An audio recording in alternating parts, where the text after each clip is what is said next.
Hey everyone, this is your girl, SC Bookgal 843, Patrice Grimble, and it is another Tuesday night. And oh my God, what can I say? We got another offer here for you. Okay? Now, tonight is a little special because in the month of all of our shows are dedicated to the men. Okay? It's all about the guys. Female, you got to take a back seat on this one, okay? So, I have the honor of having a wonderful author with me. And just in the past 30 minutes, he has been such a piece of my heart. But I'll let him explain to you why and how we have this like crazy connection. But it is an honor for me to bring up Mr. Juan Diaz. So it seems like we might have a little bit. Are you there? Yes, I'm here. Hey, Mr. Juan, how are you? All right, all right. Thanks for having me. Thank you for being here. So, how about you tell us a little bit about yourself? Um, I'm an author of at least five urban fiction books. I've started writing urban fiction at the age of 12. My my favorite urban fiction writer is Quan. He goes by Quan Fourier, and he inspired me to read and write urban fiction. And I also like what's that author's name?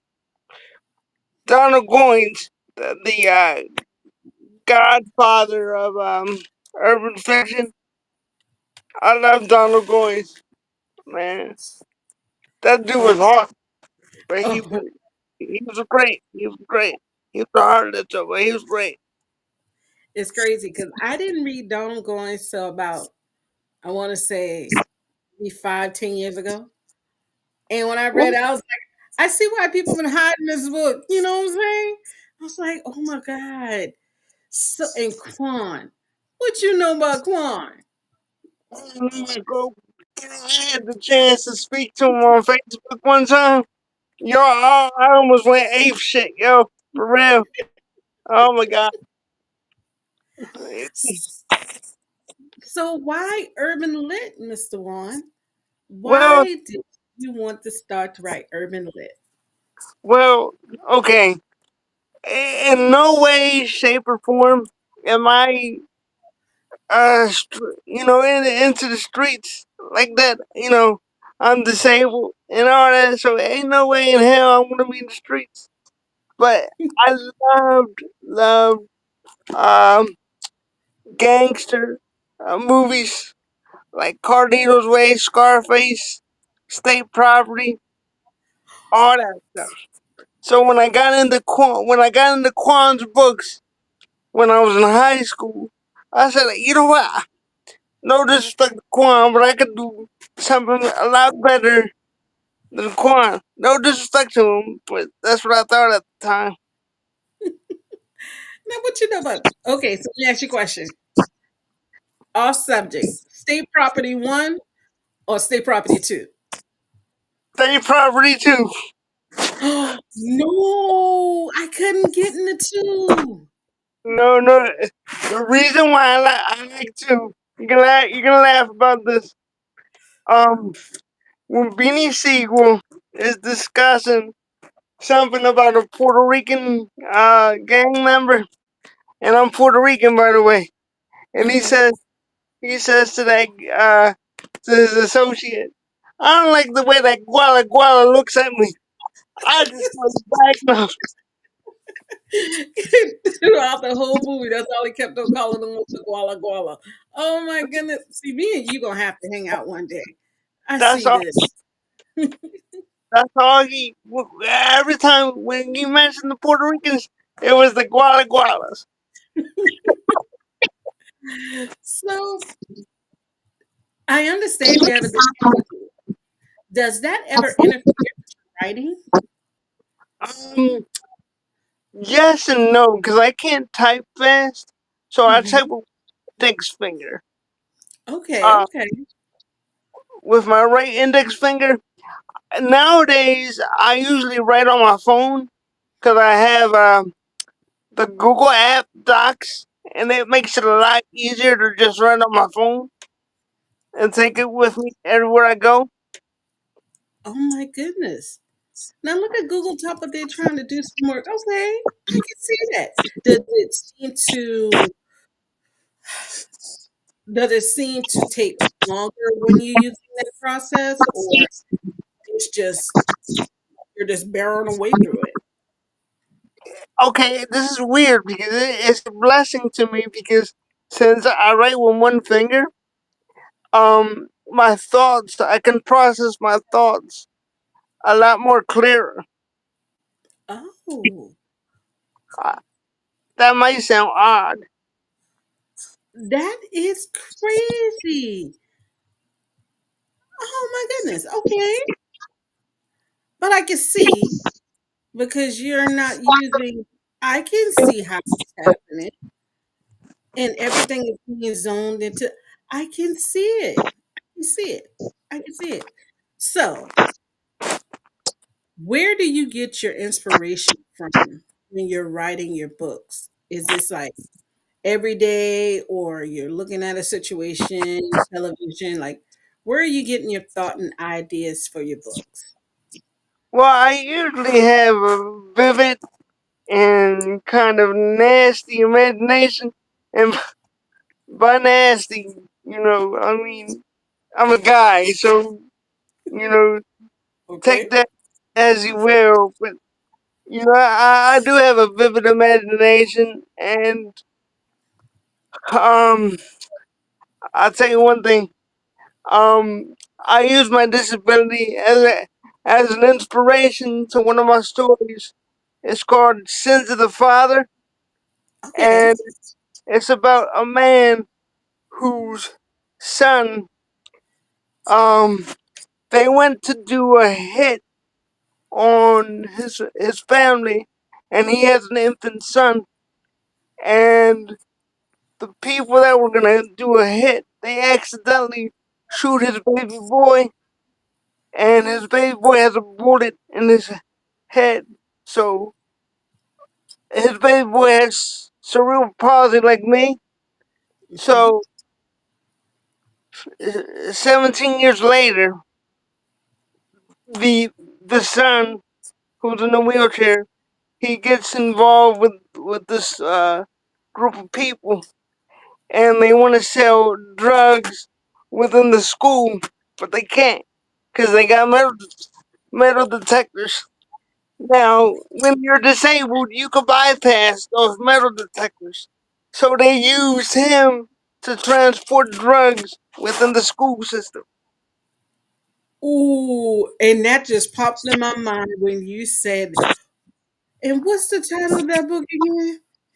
Well, it's a short story. It's called. Well, at first it was published as Little Man.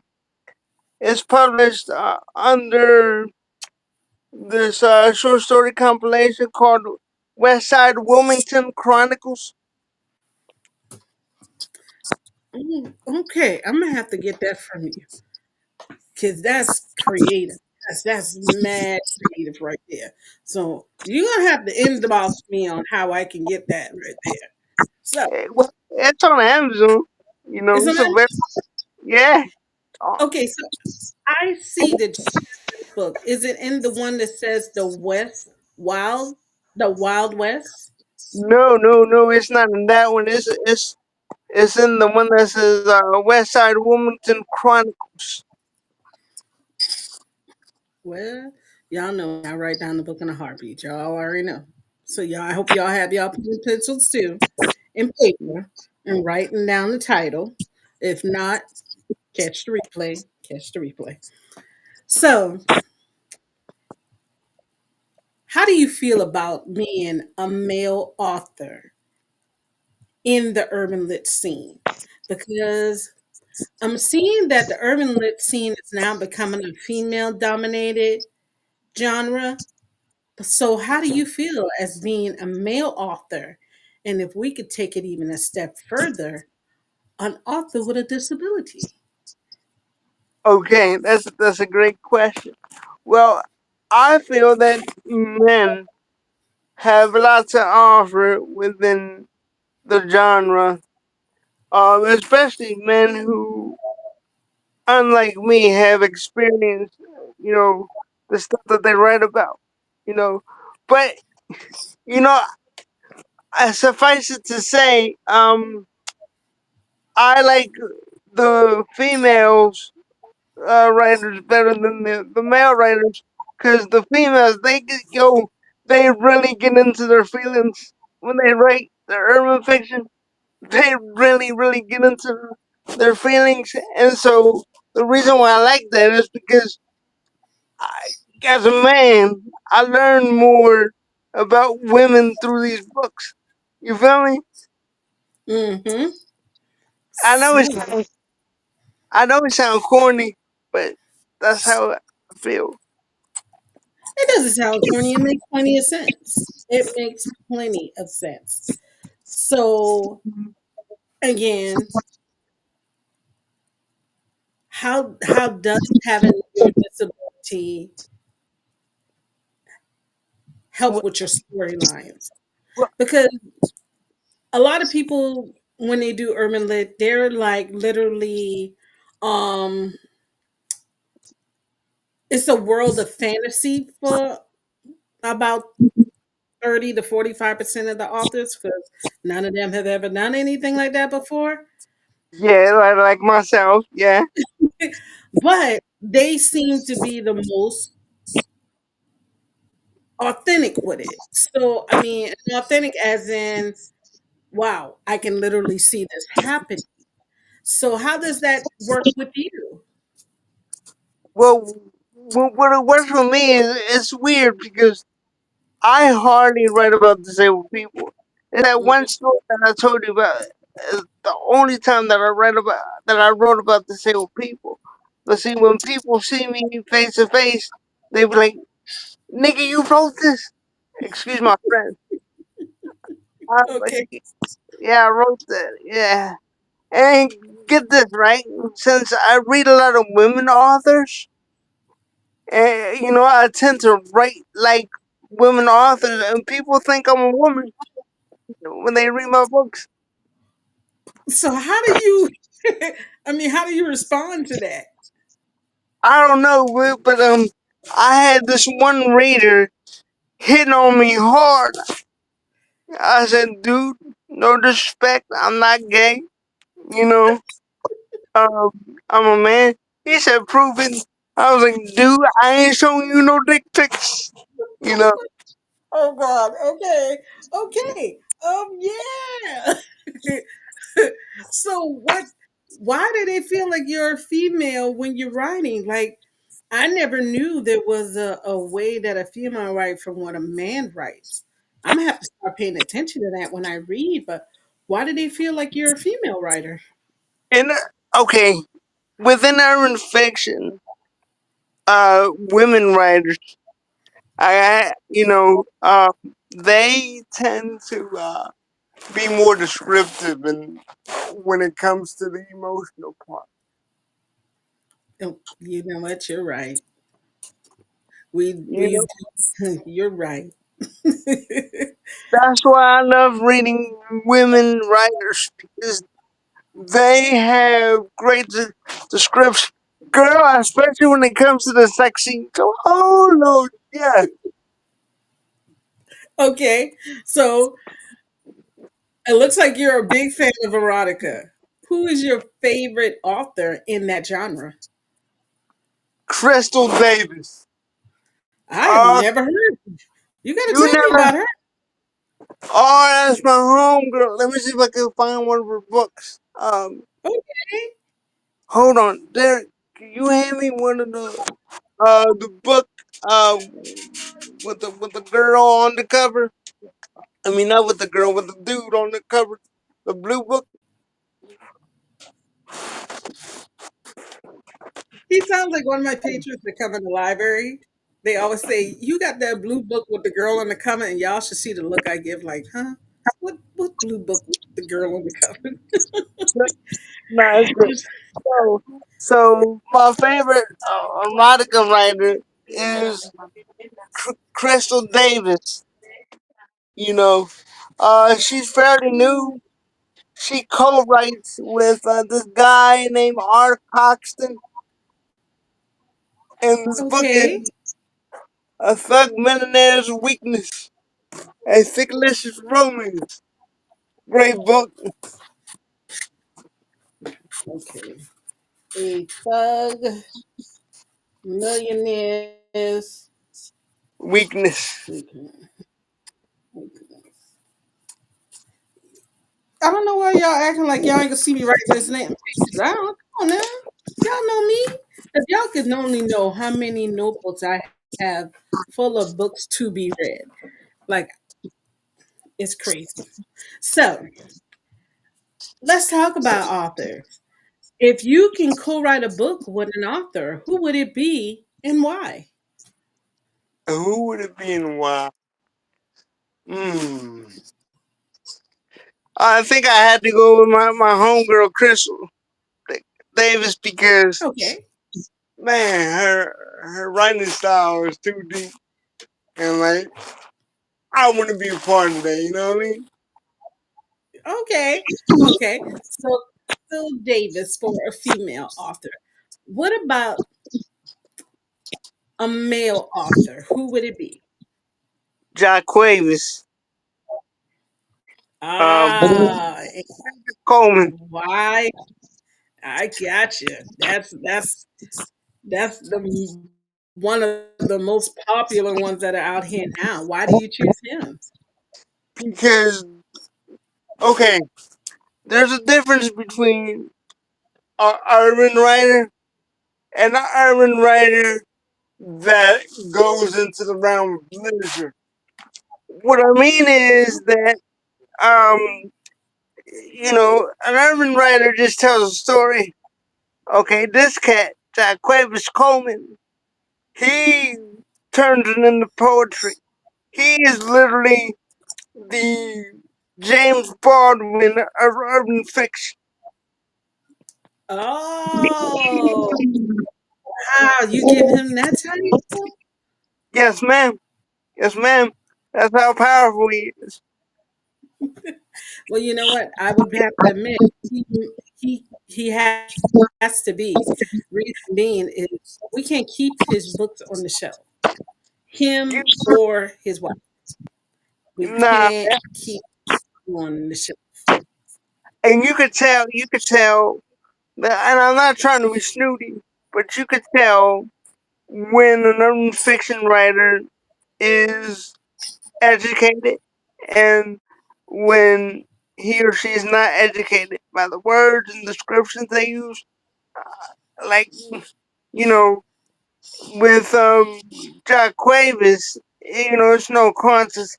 This man should be studied in schools. You feel me? That's how good he Okay. Okay. And I can see because there was once, well, for all of this going on, there were colleges that would have a class. This was just about urban lit or what they call street lit. And that's when street lit first came out because when street lit first came out, it came like a rushing wind because you had Triple Crown, you had then you had um, the Deja series, you had the Blooper series for the teens. So when Urban Lit came, it came rushing. Okay. And now urban lit is, I would say, a common genre, but it's not a forsaken genre like it was. So a lot of people, well, they don't have the classes, but don't get me wrong, there are plenty of professors and plenty of colleges that have that one class that is dedicated to street lit. So y'all might want to find one. But yes, they are. Um, so tell us a little bit about the West Side stories from the West Side Road. Tell us a little bit about that book. Well, um, the reason why it's called Wild West Stories of West Side Women is because I grew up in that city, and it is considered a ghetto where it's mostly African American and Latino, primarily because I'm Puerto Rican. You know, my main characters are Puerto Rican, but they they're mostly Puerto Rican and black, right? So I hardly if ever have white people. No offense, I don't have white people in my stories because that's not what I saw growing up. I only saw white people when I went to school, you Okay. know, and on So TV. you You so you feel me? write it with your name. Right. So, um, I had this character named Sammy Ortega, who's a hitman, and I write stories about him. And he has, okay, this dude is very dark, but he's also very sensitive because Okay. he has this great love named Shayla, and he will go through heaven and earth to you know make sure she's okay. And so, um, I have um I put little hidden messages in my stories, starting with the names. Like Shayla is, you know, it means heavenly sanctuary in Hebrew. So he goes to her whenever he needs his darkness taken care of, whether it's sexually or otherwise. You feel me? That's why her Okay. name is Shayla. What made you come up with that crazy idea to put little secrets inside of your book? Um, I am an avid reader, and I read a lot of Ernest Hemingway as well. Um, and he has what you call the iceberg theory. And I say, you know what? I'm gonna put that in my books and see if people figure it out. See, Shayla, she lives in a house that was converted, that was once a church. Okay, so since her name symbolizes heavenly sanctuary, it's only right that she lives in the church. And Sammy, I came up with his name because the son of Sam. And in our society, if you look at the son of Sam, that has evil connotations. So in part, he's evil. Like, you know what I mean? So you put some thought behind these characters. I Yes, yes. Um, well, you feel me? It's all in the book. Like I tried to keep it a secret, but some people figured that shit out real quick. oh wow. Since you put so much thought into your characters, we have this thing on my show where we have our fun questions. I never tell my authors about the fun questions because these are the ones that are going to make you think.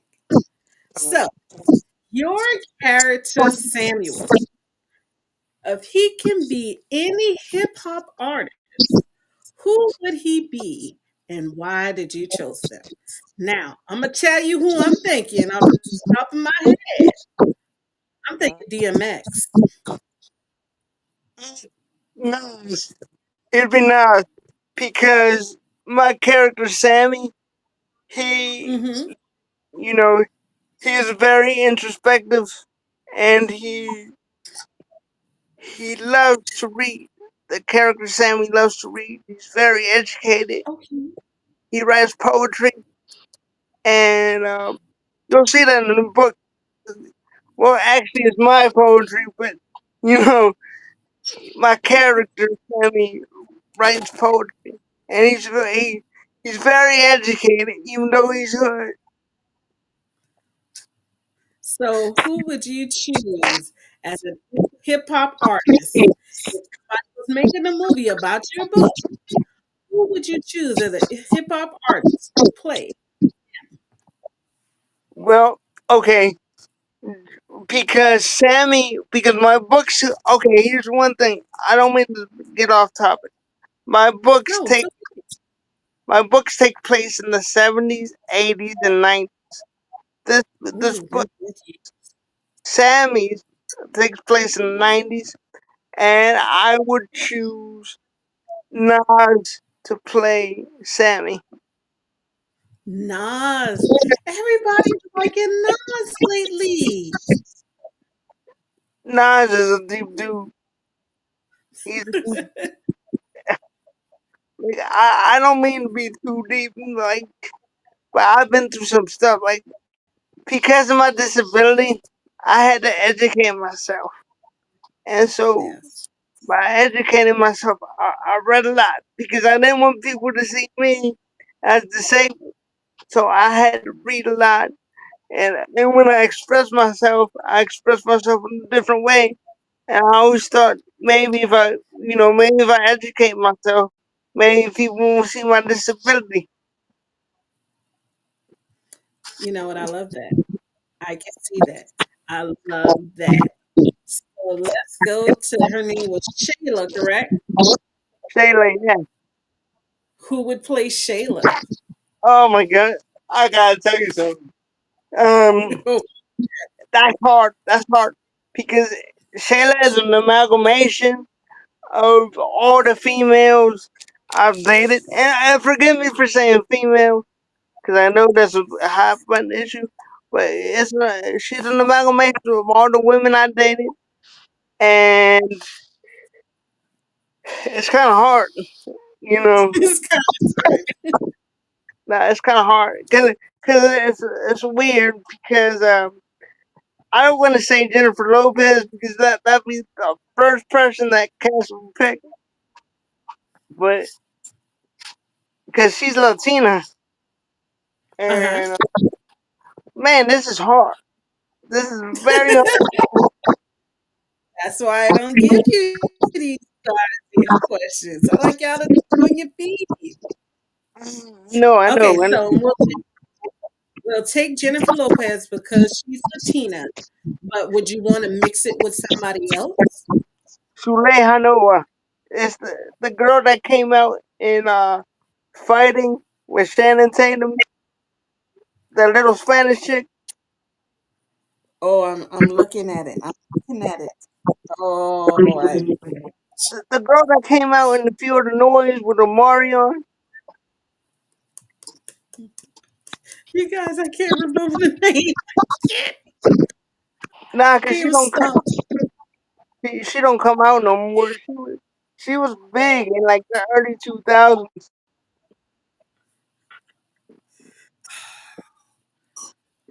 I'm looking right at it. I'm looking right at it. When I find a name, I'm gonna post it on my Facebook page, and y'all be like, "Oh yeah, we have." So before we close out, how can we follow you, grab your books? What can we look forward from you? Go ahead and give us the rundown. Man, well, you can follow me at in IG at OneCDS3585, and that's my IG, and my Facebook is Juan Diaz. But that'll be kind of hard because my name is like a Smith in the Spanish community. So it is true. It's true. Um, on my Twitter account is Tears of War Diaz.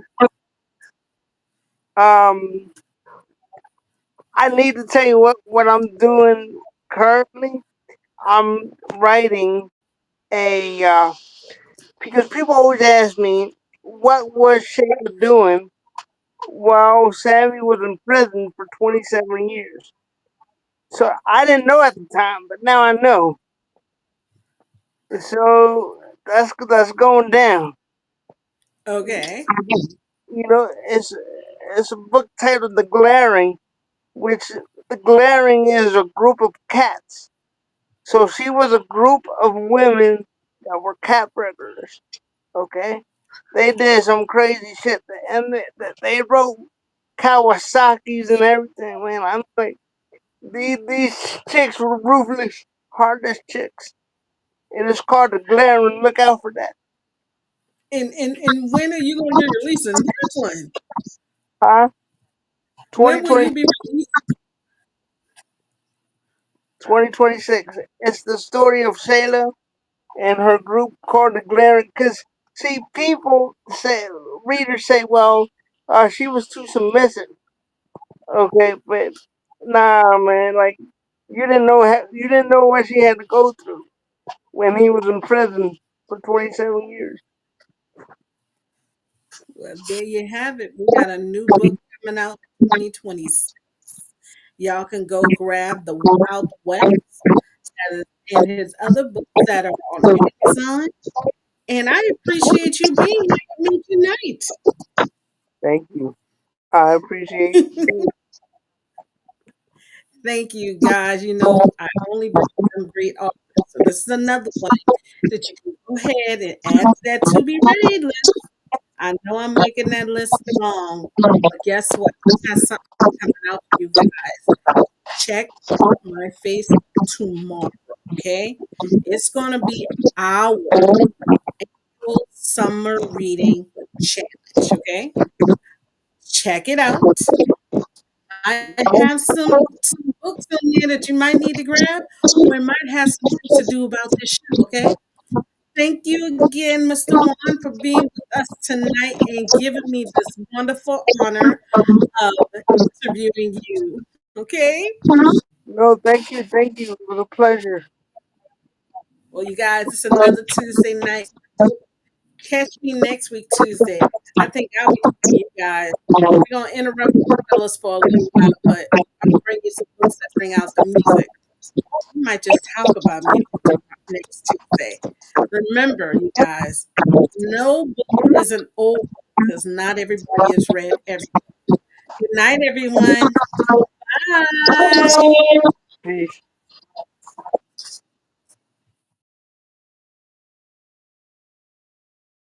So yeah, that was fun.